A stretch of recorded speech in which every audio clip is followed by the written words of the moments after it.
నమస్తే. నేను మీ కుప్ప పద్మిని. ఇన్నాళ్ళు మీ సపోర్ట్‌ని నాకందిస్తూ, మీ ప్రేమని నాకందిస్తున్న ప్రతి ఒక్కరికి కృతజ్ఞతలు. ఇప్పుడు చూడబోతున్న ఈ వీడియో కూడా ఖచ్చితంగా మీకు ఉపయోగపడుతుంది. లైక్, షేర్ అండ్ సబ్స్క్రైబ్ చేసి మీ ఇష్టాన్ని, అలాగే మీ సపోర్ట్‌ని నాకందించండి. అలాగే ఈ వీడియో పట్ల మీ అభిప్రాయాన్ని కామెంట్ సెక్షన్‌లో కామెంట్ చేసి నాకు తెలియచేయండి. నమస్తే. నమస్తే. Welcome to our channel. నేను కుప్ప పద్మిని. ప్రస్తుతం మనతో పాటు ప్రముఖ ఆధ్యాత్మికవేత్త, నారీసేన ఫౌండర్, దత్త ఉపాసకురాలు శ్రీమతి లతా దత్త గారు మనతో పాటు ఉన్నారు. మాట్లాడదాం. నమస్తే అక్క. జై గురుదత్తారా. శ్రీ గురుదత్త అక్క. అక్క, కలియుగంలో ఉన్నాం. మానవ నేత్రాలకి ఎట్టి పరిస్థితుల్లో కూడా స్వామి కనిపించేటటువంటి శక్తి, ఈశ్వరుడు కనిపించే ఈశ్వరుడు, దత్తుడు, విష్ణువు ఎవరైనా కానీ ఆ శక్తి కనిపించేటటువంటి ఆ శక్తి మనకి లేదు కదా. చూసేటటువంటి పరిస్థితి మనకు లేదు. అంత ఉపాసన బలం మనకి లేదు. కానీ దత్తుడు మాత్రం కనపడతాడు. మనం గుర్తించగలగాలి. అంటే చాలా సులభుడై మనకు కనపడతాడు. మనం ఎంతైతే తట్టుకోగలమో ఆ శక్తిలోనే కనపడతాడు అని అంటూ ఉంటే వింటూ ఉంటాం. మరి ఎలా సాధన చేయాలి? ఎలా గుర్తుపట్టచ్చు? ఎలా మనకి స్ఫురణకు వస్తుంది ఈయన స్వామే, ఈ రూపం స్వామిదే అని ఎలా మనకి స్ఫురణకు వస్తుంది? ఇత్యాది విషయాలు చెప్తారా? చాలా అద్భుతమైన ప్రశ్న ఇది. ప్రతి ఒక్కరు కూడా నాకు స్వామి కనిపిస్తే బాగున్ను, నాకు గురుదేవుడు కనిపిస్తే బాగున్ను, దత్తుడు కనిపిస్తే బాగున్ను అనుకుంటారు. కలియుగంలో మనకి భగవంతుడు ఇచ్చింది ఏంటంటే, భగవంతుడు నేరుగా కనపడ్డు. దత్తాత్రేయ స్వామి ఒక్కటే కోటాన కోటాన సంవత్సరాల నుంచి ఉన్నారు. స్వామి ఒక్కరే మన మధ్యలో తిరుగుతూ ఉన్నారు. త్రిశక్తి స్వరూపులు ఆయన, అంతే కదా. అంతే. త్రిశక్తి స్వరూపులు. ఈశ్వరుడు ప్రత్యేకంగా మనకు వచ్చి దర్శనం ఇవ్వరు, విష్ణుమూర్తి ప్రత్యేకంగా వచ్చి దర్శనం ఇవ్వరు, బ్రహ్మ ప్రత్యేకంగా వచ్చి దర్శనం ఇవ్వరు. గురువు మాత్రము దర్శనమిస్తారు.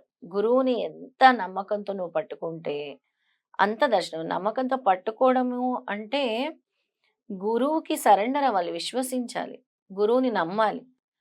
ఇదేంటి గురువు చెప్తుంది నేను చేయాలా వద్దా, నేను చేయొచ్చా లేదా, ఆయన నిజమైన గురువా దొంగ గురువా? ఇందాక మనం అధ్యాయంలో కూడా చదివాం కదా. అంటే ఈ మన గురు పరంపర ఎలా చెప్పిందంటే, సనాతన ధర్మంలో నువ్వు గురువు నుంచి జ్ఞానాన్ని నేర్చుకుంటున్నావు, జ్ఞానం నీకు ప్రసాదిస్తున్నాడు.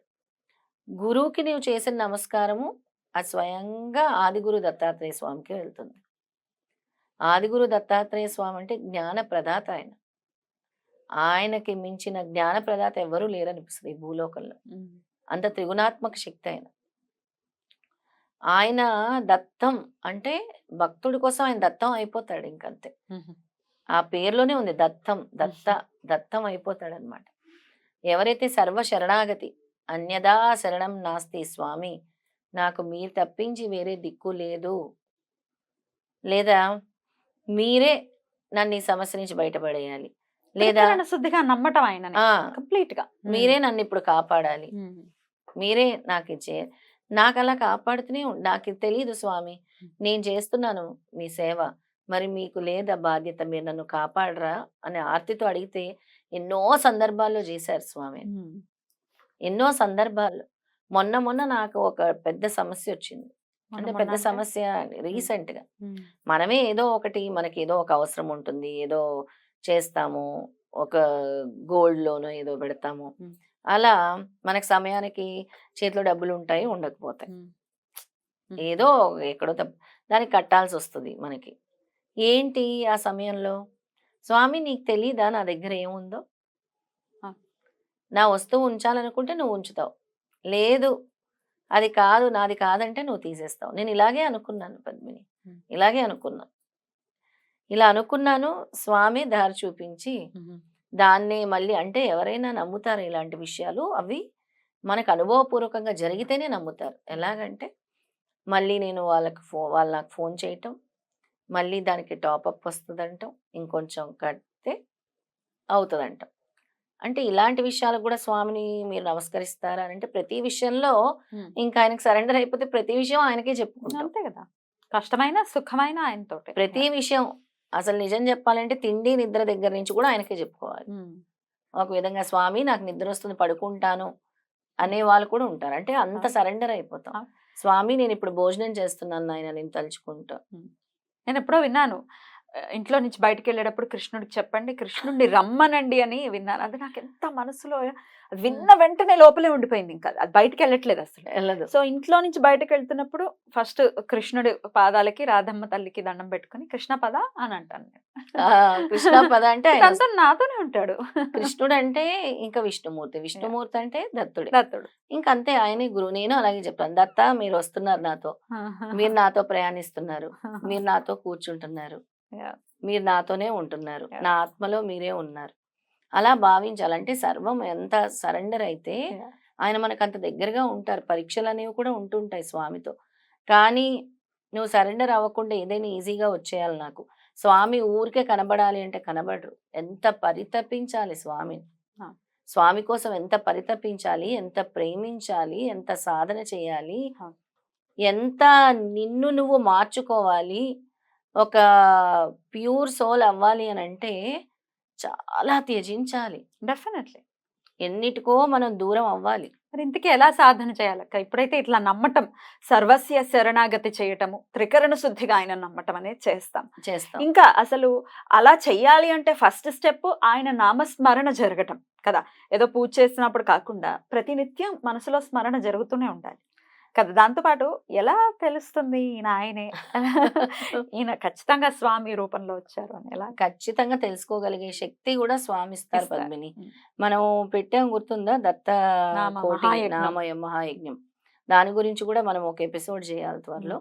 అయితే ఆ దత్త నామస్మరణ అనుక్షణం చేసిన వాళ్ళకి అదొక అలవాటుగా మారిపోయింది, ఒక దినచర్యగా. చాలా సంతోషంగా ఉన్నానని కూడా మనకు చాలా కమెంట్స్ వచ్చాయి. Yeah. అంటే సర్వ ఆపదల నుంచి కూడా, అంటే వాళ్ళు కూడా Definitely. దత్తం అయిపోయారు, దత్త దత్త దత్త అని. Mhm. అలా స్వామిని చేరుకోవడానికి మంత్రం ఉన్నాయి. ఇదివరకు కూడా నేను చెప్పాను, ఒక మంత్రము వనికం వౌషట్ అని అనుకొని మీరు పడుకొని, వనికం వౌషట్ అని ఇది వరకు చెప్పాను ఒక అవును, మంత్రం. అవును. ఇప్పుడు నేను వేరే చెప్పొద్దాను. Mm. అది మీకు కలలో వస్తారు స్వామి మీరు Mm. చేస్తే అని చెప్పాను.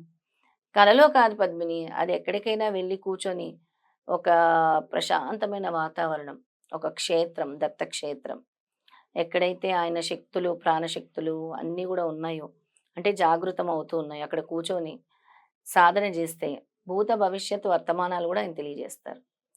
అంత శక్తి ఉంది దత్తుడిది. ఏంటంటే వెంటనే ఆయన అలా కురిపిస్తారు, అద్భుతం. అంత అనుగ్రహం కురిపిస్తారు ఆయన. అద్భుతం. అలా నేను ఇప్పుడు చెప్పే మంత్రాన్ని గనక వీళ్ళు సాధన చేస్తూ, స్వామి మీరు మాకు కనబడాలి ఒక్కసారి, అంటే మీరు కనబడుతున్నా మేము గుర్తించలేకున్నాం. ఆయన కనబడుతుంటారు కానీ మనం గుర్తించే శక్తి గుర్తించే మనకు శక్తి ఉండదు. ఉండదు. అవును. అస్సలు ఉండదు. అలాంటి శక్తి మీకు కలగాలి, స్వామిని గుర్తించాలి. అలా గుర్తించాలి అని అంటే మీరు ఎన్నో మారాలి. మీరు ఈ మంత్రం చదివినా కూడా మీలోని చేంజెస్ ఉండాలి, క్వాలిటీస్ మారాలి. అవన్నీ అవ్వాలంటే సమయం పడుతుంది, అయినా ప్రయత్నం చేయండి. నేను ఇప్పుడు చెప్పే మంత్రం సాధన చేయండి. ఎలాగైనా స్వామి మాకు కనబడాలంటే గోవు రూపంలో, బాలుడి రూపంలో, భైరవుడి రూపంలో, యతీశ్వరుడు రూపంలో, సిద్ధపురుషుడి రూపంలో, అవధూత రూపంలో, మానవ రూపంలో కూడా కనబడతారు. రైట్. ఆ మంత్రాన్ని ఇప్పుడు చెప్పబోతున్నాను. చెప్పండి. ఓం హ్రీం పరబ్రహ్మ పరమాత్మనే హరిహర బ్రహ్మేంద్రాయ దత్తాత్రేయాయ నమః. మరొకసారి చెప్తాను. ఓం హ్రీం పరబ్రహ్మ పరమాత్మనే హరిహర బ్రహ్మేంద్రాయ దత్తాత్రేయాయ నమః. ఇది ఎన్నిసార్లు ఇది 108 సార్లు, ఇంకా ఎక్కువ సార్లు కావాలి. స్వామి మాకు ఏదో ఒక రూపంలో కనబడాలి.